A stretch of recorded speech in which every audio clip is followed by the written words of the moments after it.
آج سے کچھ دہائیوں پہلے مغرب میں ہم جنس پرستی کے جس ایجنڈے کا آغاز ہوا تھا اس نے اب تقریباً پوری دنیا کو اپنی لپیٹ میں لے لیا ہے۔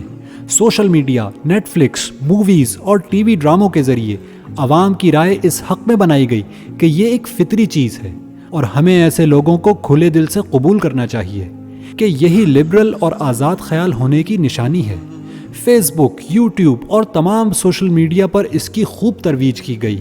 مسلمانوں کے ذہن اس کا خصوصی ہدف تھے،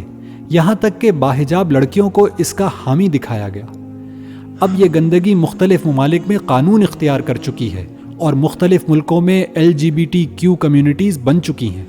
جنہیں وہاں شراب، زنا اور سود کی طرح قانونی تحفظ حاصل ہو چکا ہے۔ 70 کی دہائی تک امریکن سائیکیٹرک ایسوسی ایشن کے مینول میں ہم جنس پرستی ایک بیماری کے طور پر درج تھی، جس کو بعد میں اس فہرست سے نکال دیا گیا۔ ہم جنس پرستوں کے حقوق کے لیے شروع ہونے والی اس تحریک نے ٹرانسجینڈر کے حقوق کے نام پر اب ایک بھیانک روپ اختیار کر لیا ہے، اور وہ ہے جینڈر فلوئڈٹی، جس کے مطابق اب کوئی بھی کسی بھی وقت اپنی جنس بدلنے کا اعلان کر سکتا ہے، ایک آپریشن کے ذریعے اپنے آپ کو لڑکا یا لڑکی بنا سکتا ہے، اور چاہے تو سرجری کے ذریعے اپنی ظاہری ساخت مخص کر سکتا ہے۔ معاملے کی سنگینی اتنی بڑھ چکی ہے کہ مغرب میں پیدا ہونے والا ہر بچہ خود اپنی جینڈر طے کر سکتا ہے کہ وہ اپنے آپ کو ہی کہلوانا چاہتا ہے، شی یا پھر دے۔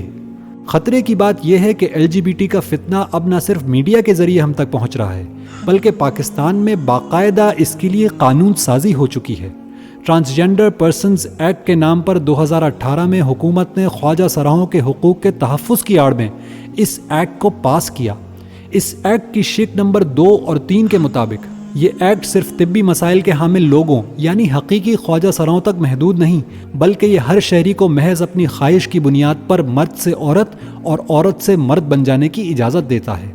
نادرا کا ادارہ بھی اس کی تبدیل شدہ جنس درج کرنے پر مجبور ہوگا۔ اس طرح وہ قانوناً اپنی اصل جنس سے شادی بھی کر سکتا ہے، یعنی مرد مرد کی شادی اور عورت عورت کی شادی میں اب کوئی قباحت نہیں رہے گی۔ یہی وہ چور راستہ ہے جس نے بدقسمتی سے ہم جنس پرستی کے اس گھناؤنے عمل کو پاکستان میں بھی قانونی حیثیت دے دی ہے۔